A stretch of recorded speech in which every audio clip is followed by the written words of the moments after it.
High বন্ধুরা, তোমরা সবাই কেমন আছো? ভালো আছো? ভালোই থাকবে, সুস্থ থাকো, ভালো থাকো। তোমাদের কাছে একটা নতুন ভিডিও নিয়ে চলে এসেছি। দেখুন এই ভিডিওটা। যে গাড়ির ট্যাঙ্কিটা দেখা পাচ্ছ বন্ধুরা জলের, সেইটা জল দিচ্ছে রাস্তাতে। কেন যেটা তোমরা দেখতে পাচ্ছ বন্ধুরা, ওটা মাটি নয়, ওটা পুরা কয়লা। আর যার পেছুতে তোমরা যেটা ওর পেছুতে আছে যেটা প্ল্যান্টটা, ওই প্ল্যান্টটা ওইখানে বিদ্যুৎ তৈরি হয়। 33,000 ভোল্ট তৈরি করে এখানে। তো এদিকে ট্রেনের আনলোড করছে জিসিবিতে।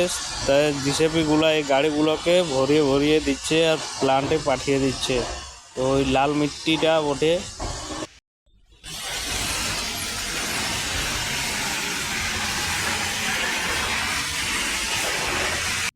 বন্ধুরা, এখানে গাড়িগুলোকে কাঁটা করা হচ্ছে, ওজন করিয়ে পাঠিয়ে দেওয়া হচ্ছে। তাই আমরা এখানে ডিউটি করছি। তো আমরা দুজন আছি, যা প্রথমে দেখলে তোমরা। এখানে বন্ধুরা ভিডিও শেষ করছি, ভাই।